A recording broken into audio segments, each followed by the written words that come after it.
heard that monster ate all the houses. He got homesick. Hey everybody, it's Auntie Bo turning back in. Good to see ya.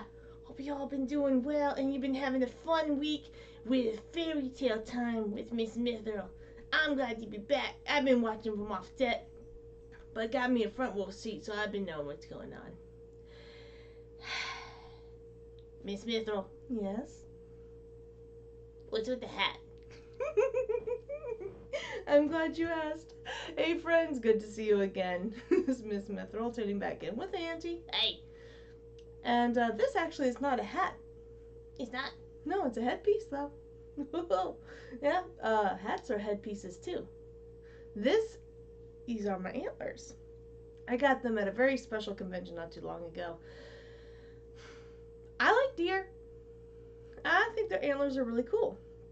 And the material that these are made out of were crafted very carefully with love and out of a material that is very similar and feels very similar to real antlers.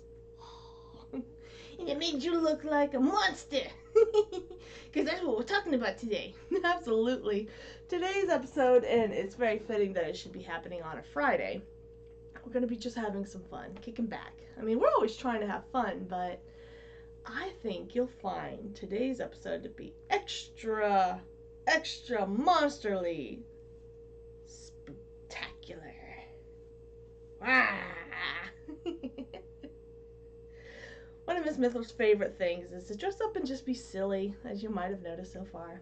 As you can see, I got me like a warm overvest, and it's got like these cool ears up at the top. I love combining it with my griffin face mask and beak, and I really look griffinish with that.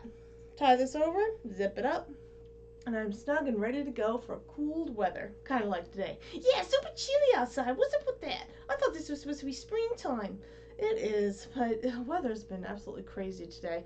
When you go outside today, friends, be sure to keep your light and your heavy jacket near the door because it is just crazy with the weather. Yeah, absolutely.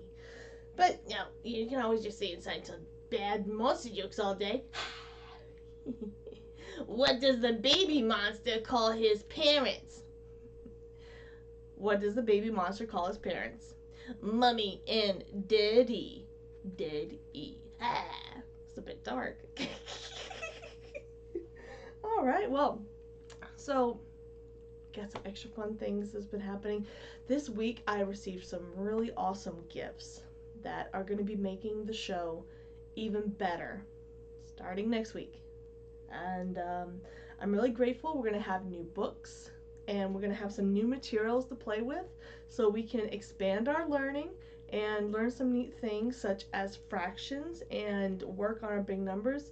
As a matter of fact, next week may very well revolve around numbers and the way we use them. So between now and then, take the time this weekend to notice numbers around you. What numbers do you see? What are they used for?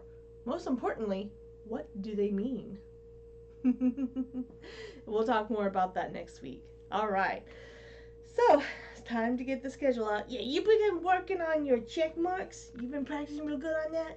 Yeah. Let me go get a front row seat. Thank you, Auntie. Yeah. All righty. So, what's the first thing we always start with at the beginning of the day? That's right, the story.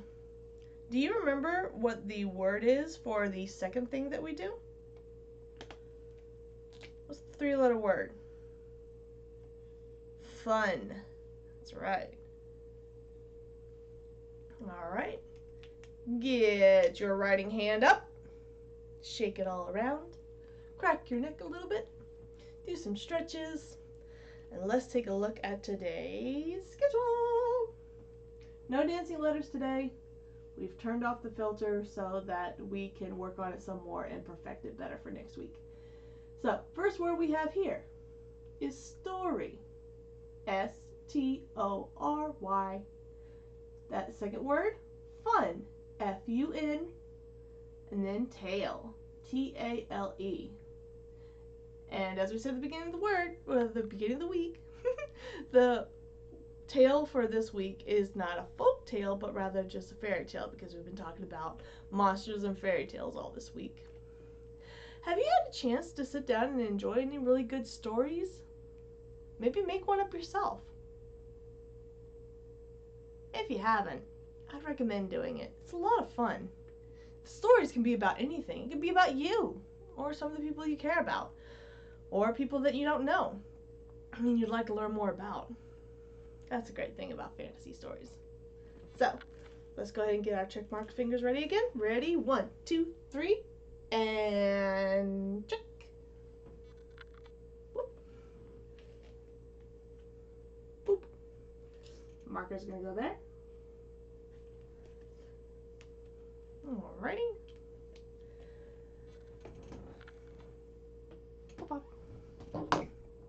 Today's story is called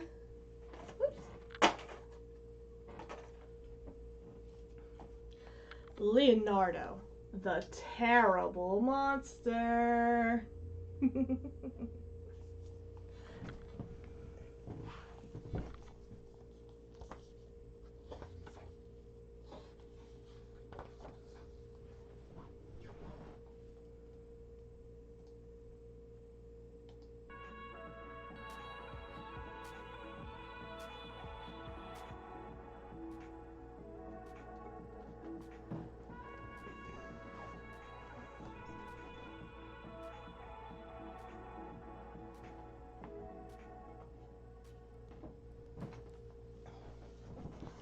Leonardo was a terrible monster.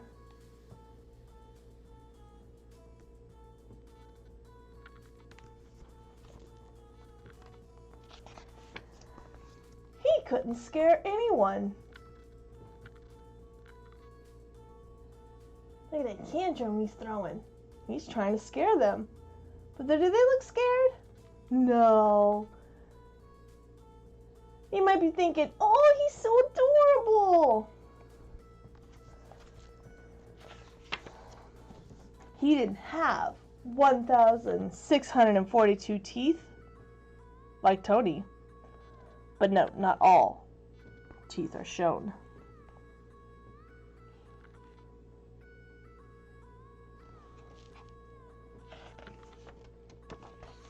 He wasn't big like Eleanor.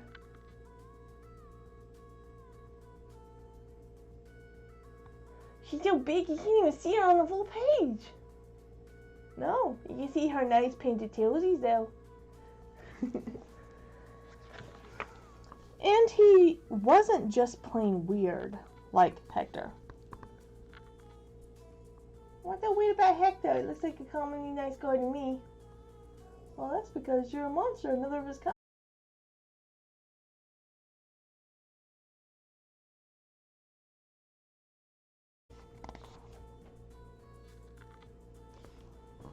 Leonardo tried very hard to be scary.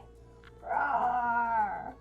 But he just wasn't.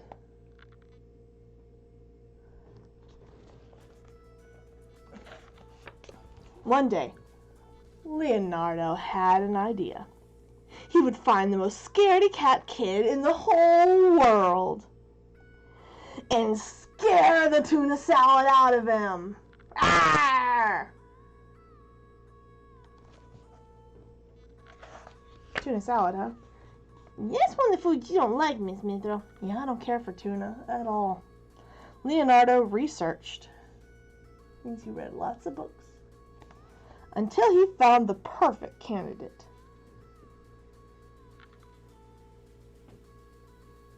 Look at all those pictures he's got hanging up on the wall. What are those? Probably pictures of his candidates. What's a candidate? Someone that you're thinking about doing something or doing something with. Ow. Sam. So it looks like his candidate is Sam. Poor Sam, he doesn't seem suspecting at all. Oh, Sam's in for quite a surprise. You think he's ready for it? Maybe. Oops. Leonardo snuck up on the poor, unsuspecting boy.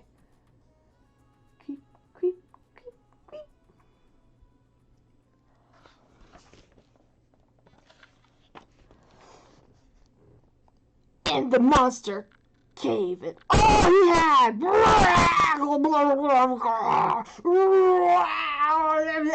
And he multiplied? No, that's just the picture showing that he was all over the place trying to scare this little boy. That looks like it worked. Until the little boy cried.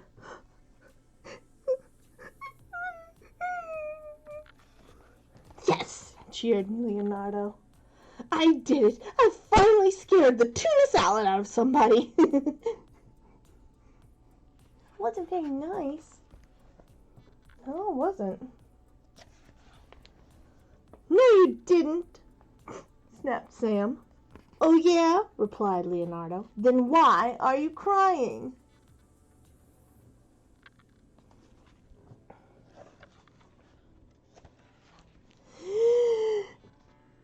My mean big brother stole all my action figure right out of my hands while I was still playing with it, and he broke it on purpose, and it was my favorite toy, and I tried to fix it, but I couldn't, so I got so mad. I kicked the table, and I stubbed my toe on the same foot, and I heard the last month. Then I accidentally slipped on the bathtub after I got soap in my hands trying to wash out the bird poop. Then also my brother's cockatoo pooped on my head, and I don't have any friends, and my tummy hurts. Whoa. Oh my gosh. That's some real issues, dude. How do you think that made Leonardo feel?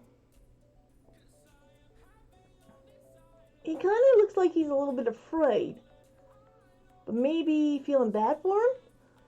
Maybe. Let's see what happens. That's why.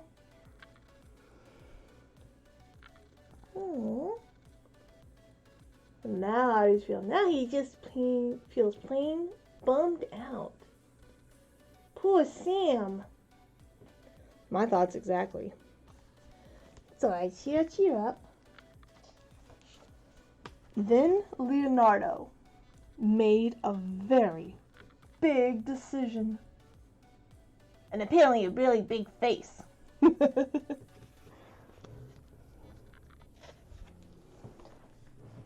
It's okay. Instead of being a terrible monster, he would be a wonderful friend. Oh, it's so sweet.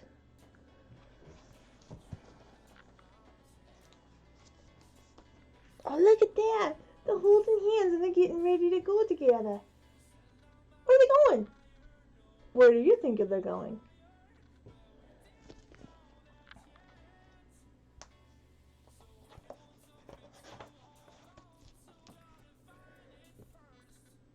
But that didn't mean that he couldn't try to scare his friend every now and then. Boo!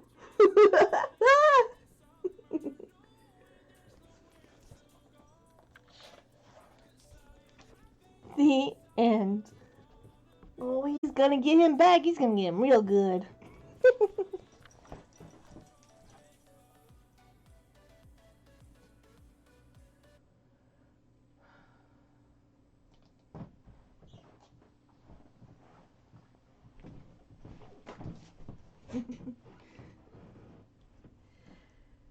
Oh, it's quite a simple but a good story, isn't it, guys?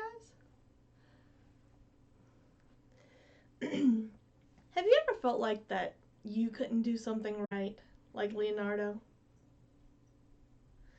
Maybe you kept on trying your very best, and you just couldn't give it your all. Maybe sometimes the very thing that we want to do can be done a different way. Like you saw, he went out and he searched for a victim, or his candidate at first. And what did he end up with? A friend. Sometimes all it takes is for you to be a good friend first before you can see what you really are capable of. This is something that a lot of people really discover. Sometimes they don't discover it until they're a lot bigger. Yeah. So like when I grew this much, I learned that I can be more colorful just by doing this. Yeah, that's one way to do it. So you look at things a little bit differently, and sometimes, just sometimes, the colors in you are all right where you can't see them. My most colorful side is behind me. You look pretty colorful to me. Why, thank you. So, as we continue on with the show, I will talk a little bit about some of my favorite toys that I used to play with when I was a little girl. And I hope you'll enjoy them. Let's see. So, excuse me. Oh, right. I wanted to tell you about my shirt. So, this shirt is a picture of Rita Repulsa. She was the very first bad guy, an evil space witch from the TV show Power Rangers. I don't know if you've ever heard of Power Rangers. It's been going on for a long time. Over probably close to 3 decades at this point. It started when I was a little girl. And every season or every once in a while they get new people to be the Power Rangers, which are a colorful band of warriors that go out and they fight evil. But only the truest and most heroic of hearts and bravest can be a Power Ranger. And when I was growing up, everybody wanted to be a Power Ranger and fight evil Rita Repulsa's bad guys. And those bad guys could look really terrifying sometimes. Sometimes, they were just bizarre, let me tell you. Like, Eye Guy, he was just this big monster, like all white with all these different colored eyeballs all over him. And if he stared at you with his laser beam, he would trap you. And you would have to hold still and you couldn't move anymore. Oh, and let's see. Then there was the time that she turned a simple little pig into an eating monster. And it got like this big, like soldier's helmet, and it would just go around eating everything. And at one point, he even caught the Power Rangers and tried to eat them. Oh my gosh. The only way they could get their friends out is if the other Power Rangers fed it spicy foods and make it bleh, throw them back up. Oh, those are some of my most favorite monsters. Let's see. I believe I have one of the Power Rangers here. I can show you what they look like. This was the Black Ranger. It's the only toy version I have of a Power Ranger right now, but each one got a special weapon that they fought with. The Black Power Ranger fought with his awesome battle axe. And the fun part about their weapons, when they came together, they made like one really big weapon. And one of the coolest things is when I became an adult, I actually met one of my most favorite Power Rangers growing up. She was an adult like me, even older than me, even a bigger adult than me. And she writes children's books. Oh, I was so excited to meet her. And I told her how much I enjoyed watching the Pink Ranger. Pink wasn't even my favorite color back then, but I loved how she did gymnastics. And she did all these cool flips to get out of the way of the bad guys. And then delivered attacks with her bow and arrows. It was awesome. Oh, and she was so nice about it too. So, as you can see here, it says at the bottom, "Make my monsters grow." Rita Repulsa uses rare candy times 99. Every time that Rita Repulsa would toss her magic scepter down at the world because she was watching up from the moon, her monster would grow to be super big, humongous, like Godzilla. And then the Power Rangers would have to get their Zords together to make a big mecha robot to fight against the monsters.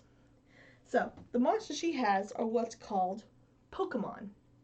And Pokemon, this is separate, this is different, but this shirt is what's called a cross-reference. It's when you take two of your favorite ideas and you pull it together to make a really cool idea. So in this case, Power Rangers is crossed with Pokemon. And in the show Pokemon, you might have heard of it, they can go in this little ball, a magic ball, that puts the Pokemon inside. And then it can shrink down and, come on your shoulder or your hip. And maybe even your pocket. That's why it's called Pokemon. Pokemon means pocket monster. Want to see what's inside? Yep, just some of my Pokemon cards. Pokemon is also a card game you can play. But the most popular Pokemon of all is none other than Pikachu. Pikachu. Considered to be the cutest anywhere. Got a little button in the back. See if I can get him to light up for me. Come on, buddy. Oh, his batteries might have run out already. Let's see if I can get him to light up. What? Nope, not lighting up. Oh, wait. That was... There we go. Pikachu. Pika. That's his determined look. He's ready to fight. Pikachu likes to use electricity to fend off his foes, but he's very quick, very quick and agile. And yeah, he's been considered the cutest Pokemon. That's why everybody knows about Pikachu. Be that as it may, he's not Miss Mythril's favorite Pokemon.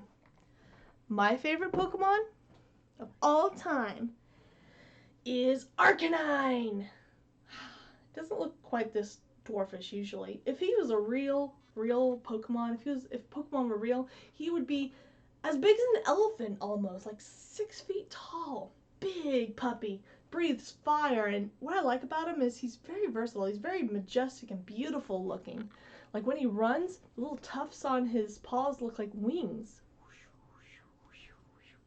And I like the idea. If I was a monster, I would want to be something that's agile looking, but it's also, you know, quick, but it's powerful at the same time. I like that balance. So he can breathe fire, he can breathe dragon moves and dragon breath. It's really cool. And because he's a dog, he can dig really good into the ground. And then the next enemy's attack misses him, unless it does earthquake, of course. And then he comes up out of the ground and attacks the enemy. It's always been a good puppy to me. Speaking of puppy, now no creature is just a creature on its own without being a baby first, right? So what's a baby dog called? A puppy! And here he is as a puppy. Funny enough, he's a bigger puppy now with this stuffed animal. Bigger than his grown-up side. See that? Yeah, a little backwards, huh? Have you ever thought, what if you were as big as your mommy or daddy and they were as small as you? How would that look? Oh, sometimes I like to cuddle up with them at night and, you know, just, don't ever outgrow stuffed animals. Never. If they bring you happiness and comfort, by all means, use them whenever. I mean, you know, no one's going to judge. And if they do, they shouldn't. So that's Pokemon. And the fun thing about Pokemon is when I was little, there was only like 150, then 151 Pokemon. But now they're heading on to be, one day there's going to be 1,000 of them. There's over 700 Pokemon to date to choose from. And different people like to train them and have them battle each other. And then they become friends by battling those Pokemon. And talk about strategies and how to become better. Because that's what friends do. Being friends with someone is being willing to grow and get better with them. Some people don't think about that too much, but it is very important to remember when you have friends. Because if you're willing to grow with them and grow in them, then there's no stopping you. You can do anything. Okay, I'll show you one more Pokemon. It's another fire type. This is Chimchar. He is a fire monkey. Chimchar, Chimchar. He's got a flame on his tail. This one actually belongs to someone in my family, and they named them Aboom. Aboom. And that's another fun thing about Pokemon. You can name them whatever you want to. Alright, so I got a couple more toys to share with you. I'll show you one of my friends right here. This friend I got a very long time ago. This is Fritz. Say hi, Fritz. Oh, he's also kind of shy. He may be orange and red, but he's definitely got a shy personality. This puppet I got at a convention a long time ago. And I just fell in love with him. And I wanted to show support to the artist, the person that created him. And if you can see right here, his eyes are made of plastic spoons. Oh, but I've used him and had him come along with me in many lessons in my classroom. He has helped me teach children how to wash their hands and teaching them what it's like to be a friend. And Yeah, sometimes I just bring him along just to have the children talk to him. He's a really good listener. Alright, and can't do fairy tale monster week without a griffin at least. This is one of my oldest griffin toys, one of my most favorites.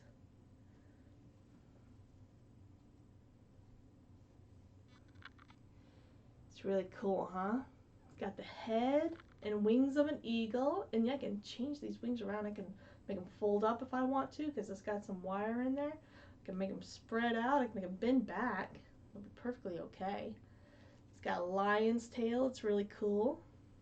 And his name is Persia.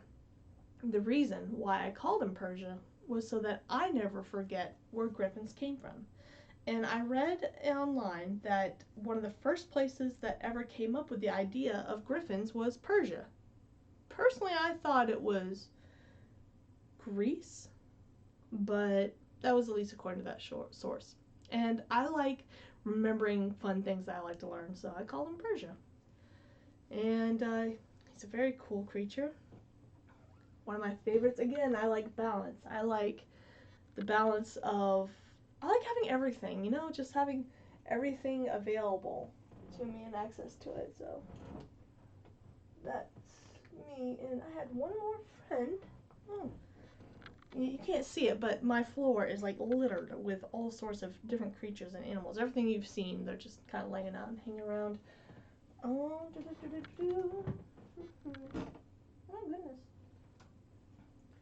Well, I had one more to show, but oh, I do have one more friend. Hold on. Oh wait, there he is, right in front of me. Here's a baby griffin. This is Griffinino.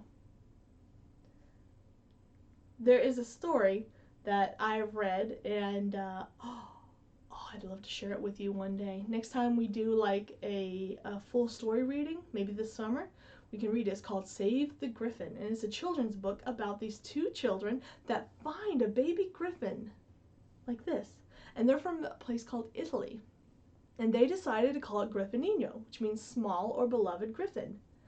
And if it's a boy, so its name is Griffinino. No. Oh. But if it was a girl, it would be Nya. Her name would be Griffinina with an at the end. You hear the sound? So this is Griffinino, and he is from a game as well. He is from a game called World of Warcraft, and honestly, that's one game that Miss Mythril hasn't really played.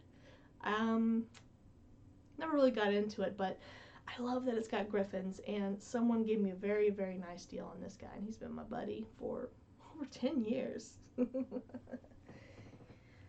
Okay, good. I'm glad I got to share that one. Okay, this is my last toy that I'm going to share with you, okay? And it's also a puppet too, but a very special puppet. Hang tight.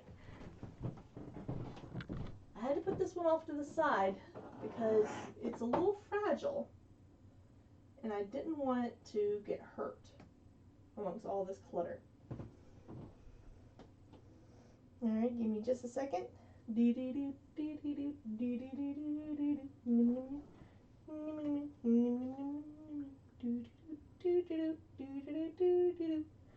Like my elevator music. This is kind of tricky to get on, sadly. There we go. Okay. Alrighty. Let me take this off real quick. I'm gonna have to toss my vest down a bit. Okay. Alright. This is Airy. This is also a different kind of puppet. And can you tell me what Airy is? What do you think? She is a dragon. Say hi, Airy. This is one of my most favorite toys to take to the classroom because she can look around. I've got a couple like this. And she can nod her head really excitedly like that. Or shake her head. So she's very good at answering questions that revolve in a yes or no answer.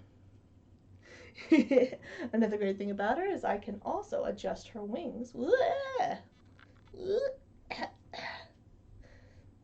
And have her look at me. Now she's a very furry looking dragon. But another very special thing about her is there's no dragon like her. Anywhere. There is an event that travels around, kind of like a circus, called the Renaissance Festival. And they have a place called the Dragon Egg. And it's a place where a person that is a puppeteer and a creator makes all these different puppets that go on your shoulder. Now I wonder, how am I getting her to do that? What do you think? How do you think she's moving her head around like that? Well, you ready for me to show you? This is also a good fidgeting toy as well. She has a cord, a metal cord attached and wrapped around a plastic cord. And it has this attached to the end. All I have to do to get her to nod is push down on the button. See that? And the metal cord is pulled to make her nod. If I want her to shake her head, I twist it like a doorknob. Or like if I'm trying to get a cap off of something. And it goes in the back of my shirt, like this, and disappears.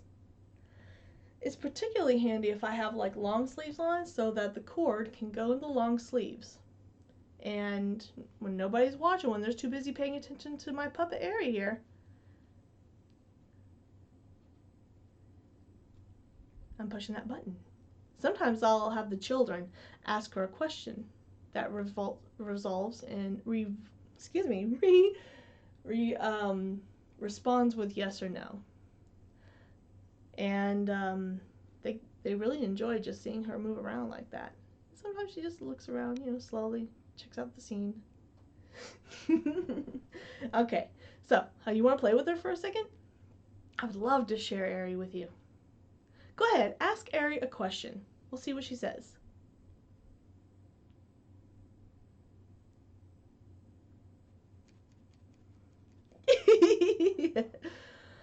What did you ask her?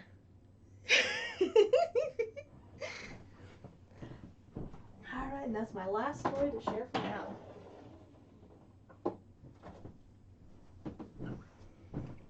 Also, just for fun, I've been doing this all week. If you'd like to see me with some pictures wearing this, I should be putting them up on the site pretty soon. My horn is coming along great. I am just enjoying wearing it. I look silly, but it's a lot of fun. Never be afraid of silliness. It's the one thing that brings us the most genuine of joy. So why should we be embarrassed by it? Oh, I had a lot of fun doing this. In fact, I'm going to take the utmost care of it. And I'm going to give you a show of it real quick, this time without the green screen, so you can see it a lot better. I'm going to take very good care of this and show it off as much as I can. Try not to break it, be careful with it. It can be tricky with something fragile like that. All right. So, we've done our story, and the place mark was put next to the word fun. It's time to move that next to the word tail, because that's what's going to be next up. All right, get out your check mark hand, your writing hand. You ready to do the check mark with me? And check. Fun is done. We are ready for our tail. All right, but first we're going to take just a little break, like we always do. So I advise you to go get something that you need, if you need anything, maybe a drink of water. Go wash your hands. If you brought some play animals to play with, or you brought your own toy monsters to share with me and watch the show with me, go ahead and put them away. And maybe go get a little snack, just something to take care of you for a few minutes. And I'll be back real soon, okay?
Hey, Janelia, want to curl up with me? Gonna move a couple of things around. Oh goodness, have I got a big mess to clean up after this. When do you think I should clean up this mess? Should I do it tomorrow? Oh, no. Oh, maybe I can do it after dinner today. No. When should I clean up? Right now. Right. Well, right now I'm still kind of playing with them in a way, but I will promise to clean them up after the show. Here's Janelia. She doesn't get a chance to come up and hang out too much, so she's going to curl up with me while we read the story. Now, if you'll recall, we have been reading an original adaptation or an original version of Peter Pan. Now, even though you haven't had to pack your suitcases, I hope that you have been going in your mind with your imagination to listen to the story. All sorts of wondrous things in the world of Neverland, and the story is definitely enchanting. Even adults are like, oh man, I remember how awesome it was listening to the stories of Neverland. So many adventures, so many things for all sorts of people. We've read chapters 1 through 4 on Monday. On Wednesday, we read chapters 5 through 9. And today, we are going to finish up chapters 10 through 14. It may be a little bit longer than usual, but we will be done. Alright, so I hope you're ready to curl up and get settled, get comfortable, and don't worry, I will be sure to show you the pictures.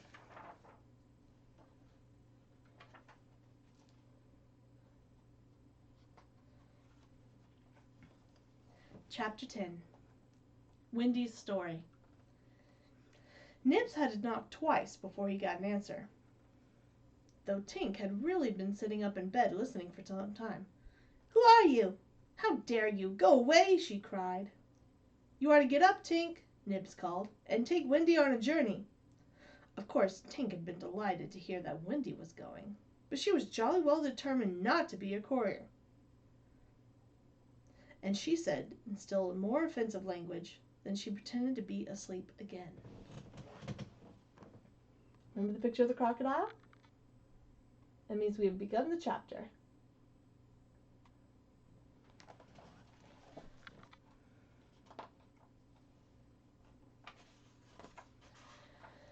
"She says she won't," Nibs exclaimed, aghast at such insubordination, whereupon Peter was sternly toward the young lady's chamber. "Tink," he rapped out, "if you don't get up and dress at once, I will open the curtains, and then we shall all see you in your niggly." I've never heard that word before. This made her leap to the floor. "Who said I was getting up?" she cried. "Dear ones," said Wendy to the boys, "if you will all come with me, I feel almost sure I can get my father and mother to adopt you." "Peter, can we go?" they all cried imploringly. They took all for granted they were to head that he would go also. "All right," Peter replied with a bitter smile, and immediately they rushed to get their things. "And now, Peter," Wendy said, "I'm going to give you your medicine before you go." She loved to give them medicine, and undoubtedly gave them too much. Of course it was only water, but it was out of a bottle. "Get your things, Peter," cried Wendy. "No," he answered. "I'm not going with you, Wendy." "Yes, Peter." "No." To show that her departure would leave him unmoved, he skipped up and down the room, playing gaily on his heartless pipes, and so the others had to be told. "Peter isn't coming! Peter's not coming!" They gazed blankly at him. "If you find your mothers," he said darkly, "I hope you'll like them. Now then, no fuss, no blubbering. Goodbye, Wendy." And he held out his hand cheerily, quiet, as if they must really go now, for he had something important to do. Tink darted up the next tree, but no one followed her, for it was at this moment that the pirates made their dreadful attack upon the redskins. Above, where all had been so still, the air was rent with shrieks and the clash of steel. Below there was dead silence. Wendy fell to her knees, but her arms were extended towards Peter. All arms were extended towards him. They were beseeching him mutely not to desert them.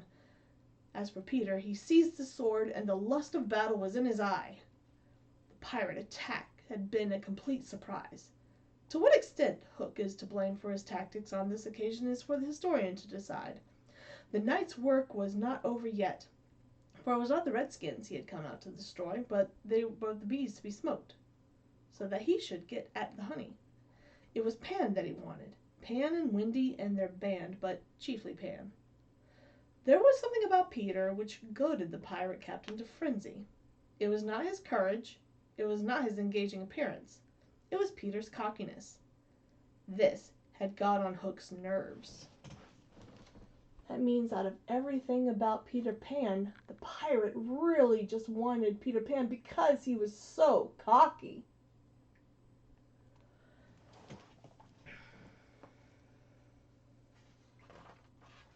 In the meantime, what of the boys? The pandemonium above had ceased almost as suddenly as which it arose. Which side had won? The pirates, listening avidly to the mouths of the trees, heard the question put on by every boy, and at last they also heard Peter's answer. If the redskins have won, he said, they will beat the tom-tom. It's always their sign of victory. Now, Smee had found the tom-tom, and was at that moment sitting on it. To his amazement, Hook signed to him to beat the tom-tom, and slowly there came to Smee an understanding of the dreadful wickedness of their order. The tom-tom, the miscreants heard Peter cry. An Indian victory! The doomed children answered with a cheer that was music to the black hearts above, and almost immediately they repeated their goodbyes to Peter. Rapidly and silently, Hook gave his orders. All the boys were plucked from the trees in a ruthless manner. A different treatment was accorded to Windy, who came last. Hook raised his hat to her, and, offering her his arm, escorted her to the spot where the others were being gagged. Now, they mentioned that a tom-tom has music, and they had the word beat. What instrument do you think that is? A drum. So basically, the pirates had attacked the Indians, and they stole their tom-tom, or their drum, to trick Peter Pan and his boys, to show that the fact that they beat on it shows that the Indians won. But that was just a trick, as we know.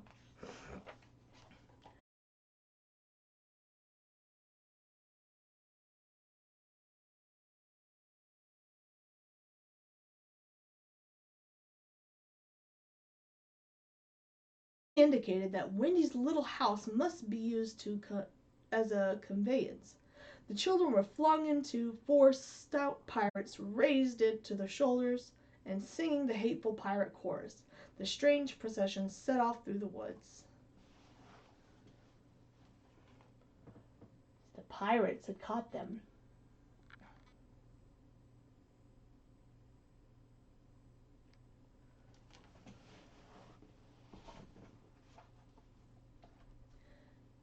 Chapter 11. Do you believe in fairies?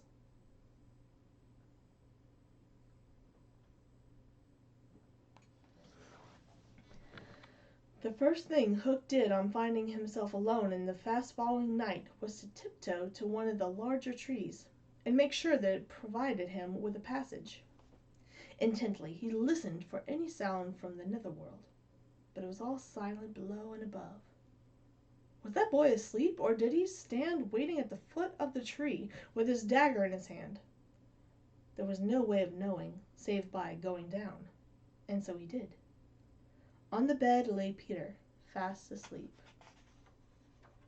Remember, their tree house is actually under the tree, so he had to climb down into it underground. Unaware of the tragedy being enacted above, Peter had continued for a little time after the children left to play gaily on his pipes, no doubt rather to forlorn attempt to prove to himself that he did not care. Then he decided to take his medicine, so as to grieve Windy. Then he lay down on the bed outside the coverlet and fell into the middle of it.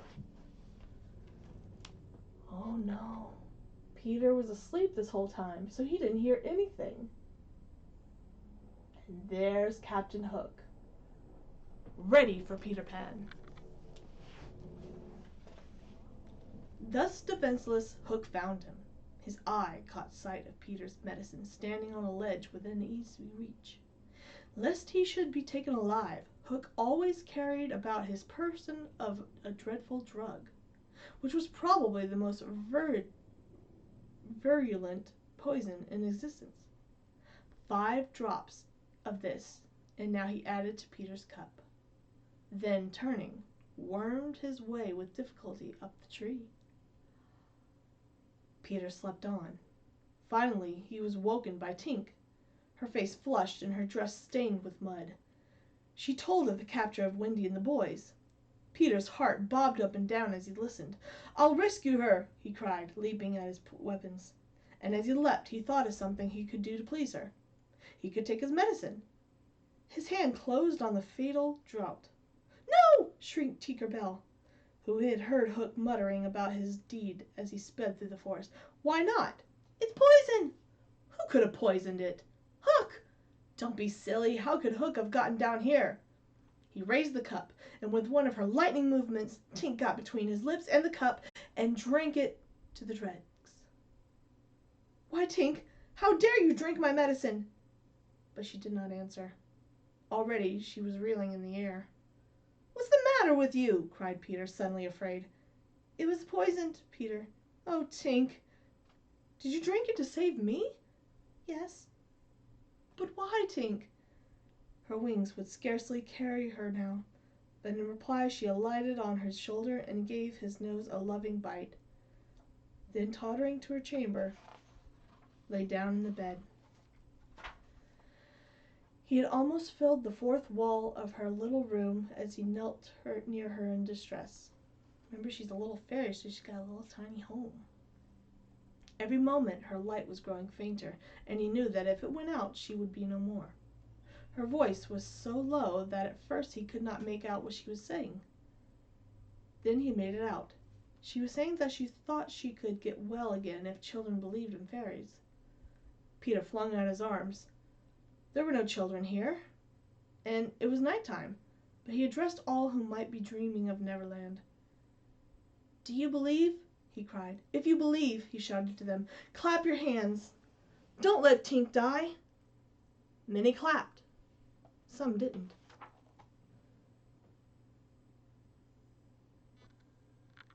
So Peter is crying out to the children on Earth that might be dreaming of them and telling them, "I need you to believe in fairies. I need you to clap for her."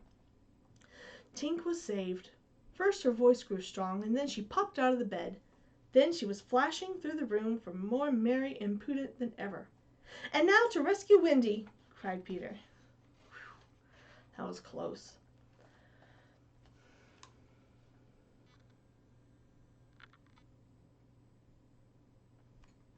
Chapter 12. The Pirate Ship. The ship was wrapped in the blanket of night, through which no sound from her could have reached the shore. Hook trod the deck and thought. It was his hour of triumph. Peter had been removed forever from his path, and all the other boys were on the brig, about to walk the plank. "Sorry, me beauty," said Hook to Wendy. "You are to see your children walk the plank." "Are they to die?" asked Wendy. "They are," he smiled.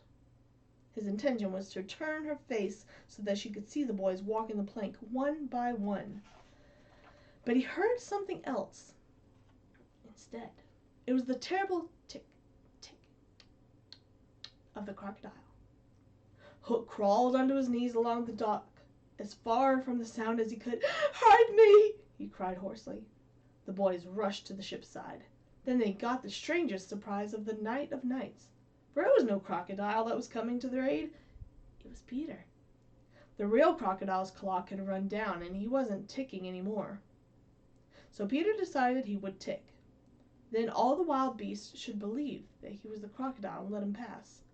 The crocodile was among those who heard the sound, and it followed him.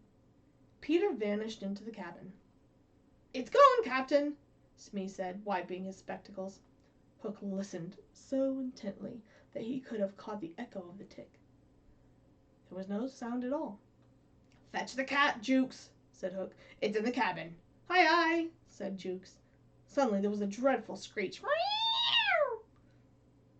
Then was hearing a crowing sound which was well understood by the boys. Hook sent another pirate in, and then another, and then another. None returned, and the crowing went on. Lads, Hook cried to his crew, open the cabin door and drive the boys in. Let them fight whatever's in there for their lives. The boys were pushed into the cabin and the door was closed behind them. In the cabin, Peter had found the key that would free the children from their manacles. And now they all stole forth, armed with such weapons as they could find. First signing to them to hide, Peter cut Wendy's bonds, and then nothing could have been easier than for all of them to fly off together. But one thing barred way: an oath. Hook or me this time. See, they tried tossing the boys into the cabin. Now we had it tied up, but Peter was waiting there for him in secret. Oh, here's what the battle scene looks like. See, Peter had told them and reminded them, it's just me and Captain Hook. So what do you think his friends were going to do? Fight the other pirates. So, when he had freed Wendy, he whispered to her to conceal himself with the others. And he himself took his place by the mast, her cloak around him so that he should pass for her. Then he took a great breath and crowed. It's the girl, snarled Hook. Never was a luck on a pirate ship with a woman on board. Fling her overboard. Peter flung off his cloak. Down, boys, and at them! Peter's voice rang out, and in another moment the clash of arms was resounding through the ship. The pirates were an easy prey to the reeking swords of the boys. There was little sound to be heard but the clang of weapons and an occasional screech or splash. All were gone when a group of savage boys surrounded Hook. Put up your swords, boys, cried a voice. This man is mine. Thus suddenly Hook found himself face to face with Peter. So, Pan, said Hook at last, this is all your doing. Aye, James Hook, came the stern answer, it is all my doing. Without more words they fell to, and for a space there was no advantage to either blade. Peter was a superb swordsman, and lunging fiercely, he pierced Hook in the ribs. And at the sight of his own blood, the sword fell from Hook's hand, and he was at Peter's mercy. Now, cried all the boys, but with a magnificent gesture. Peter invited his opponent to pick up his sword. Hook did so instantly. Taut again, cried Hook. He fought now like a human flail, and every sweep of their terrible sword would have severed in twain any man or boy who obstructed it. But Peter fluttered round him as the very wind he made blew out of him the danger zone. And again, he darted in and pricked. Hook was frightened now without hope. Abandoning the fight, he rushed into the powder magazine and fired it. In 2 minutes, he cried, the ship will be blown to pieces. But Peter issued from the powder magazine with the shell in his hands and calmly flung it overboard. James Hook, seeing Peter slowly advancing upon him through the air with the dagger poised, sprang up to the bulwarks to cast himself into the sea. He did not know that the crocodile was waiting for him. Thus perished Captain Hook.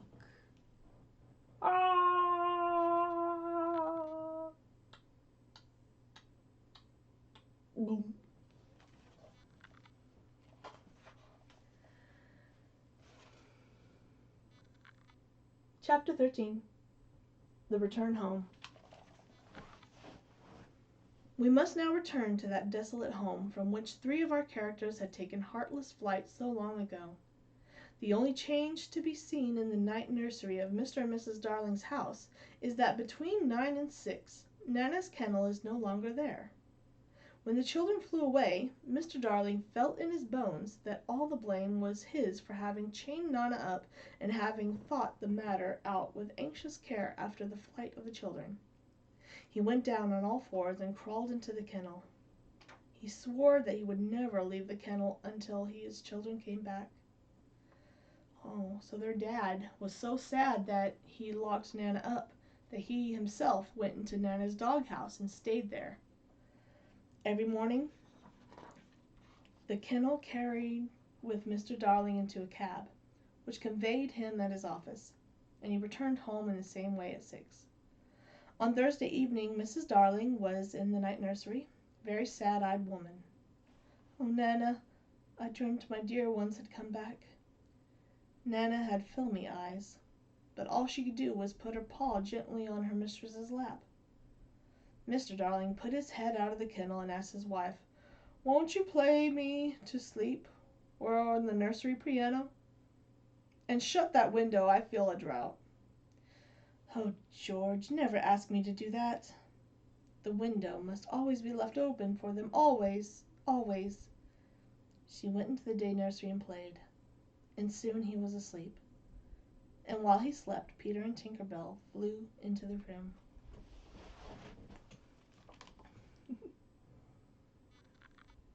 Like any mommy or daddy, Mr. and Mrs. Darling were very sad that their children left.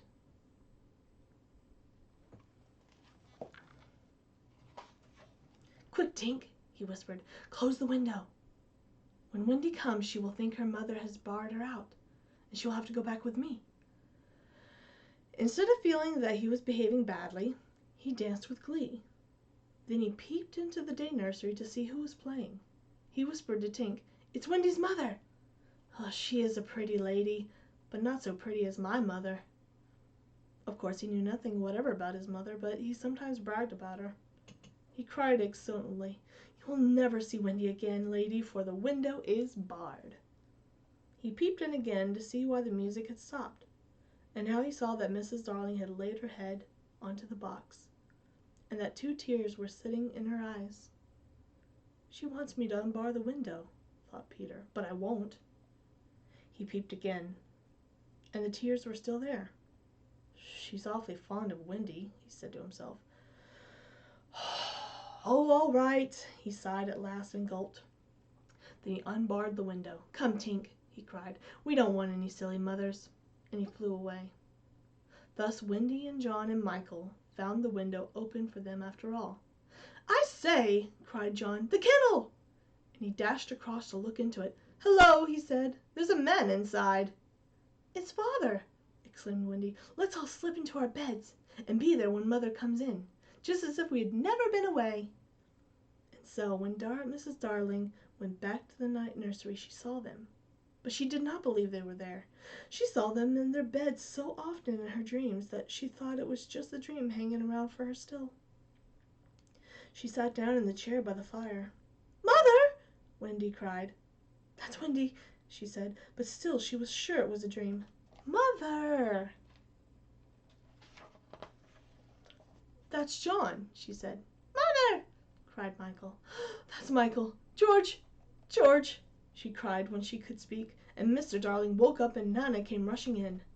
There could not have been a lovelier sight, but there was none to see it except a little boy who was staring in at the window.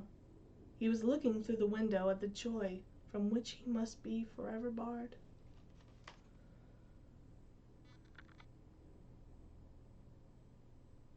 So they came home.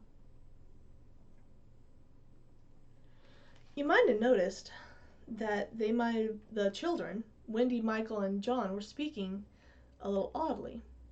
See, to them, they had been gone for a long time, and the longer you stay in Neverland, the more you start to forget about your home on Earth. And they had started to forget just a little bit about their mother and father. But of course, Wendy didn't forget at all.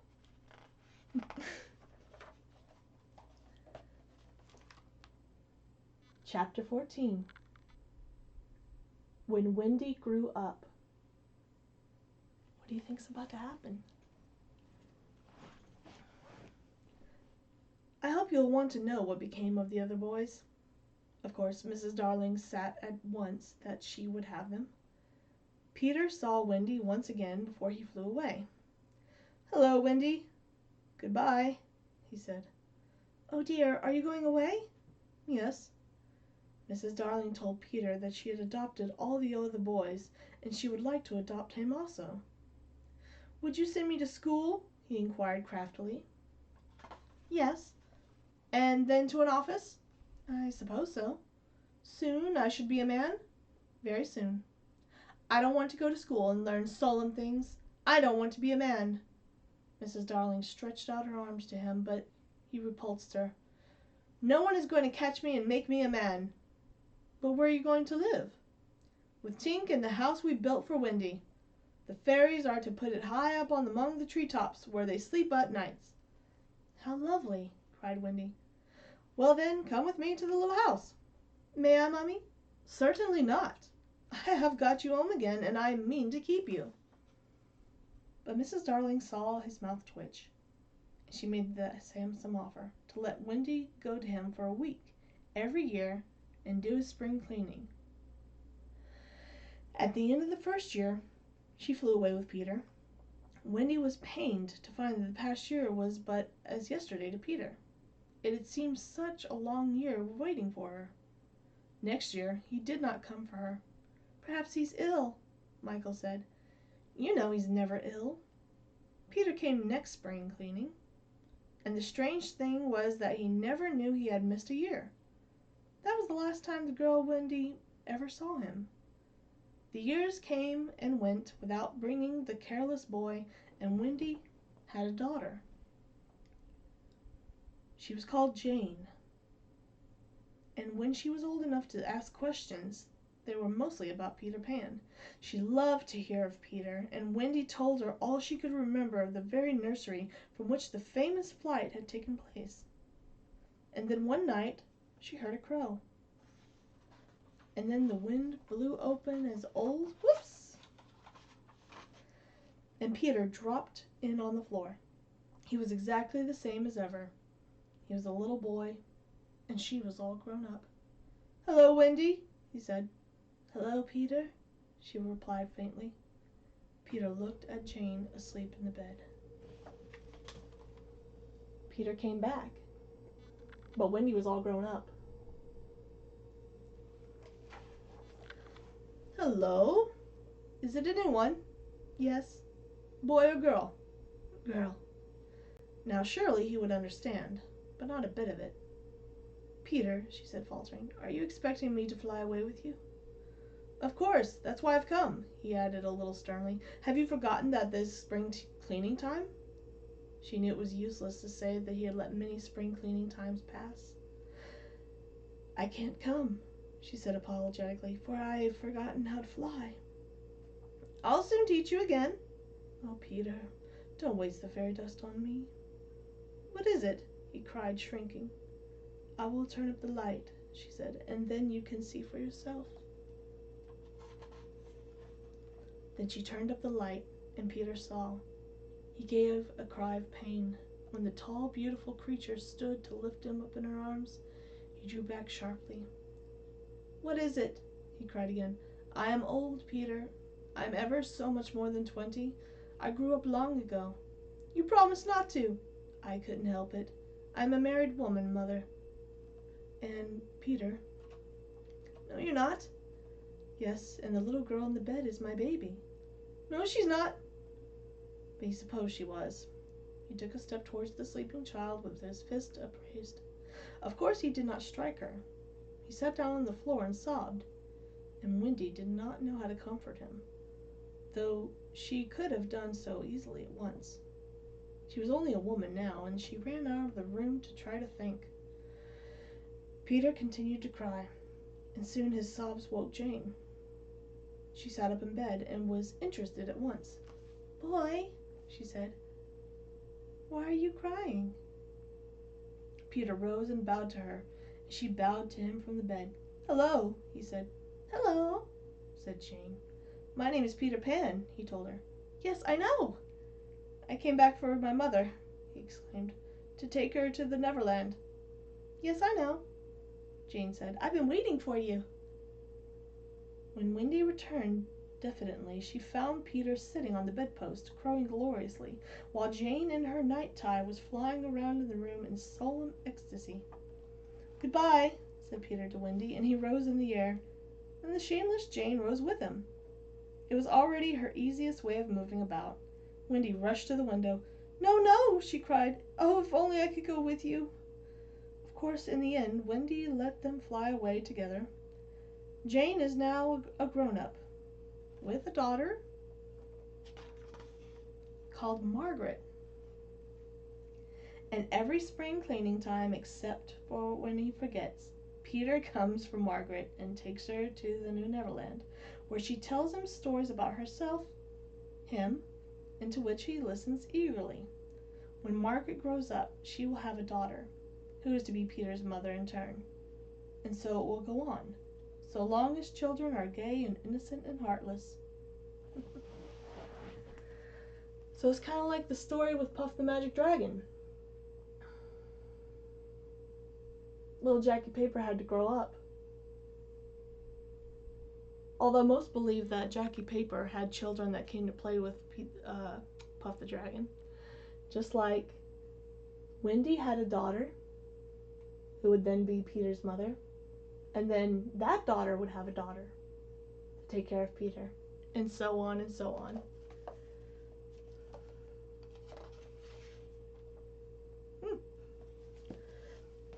Wow. A little different, huh? But very touching. I can tell you I'm feeling touched. Man.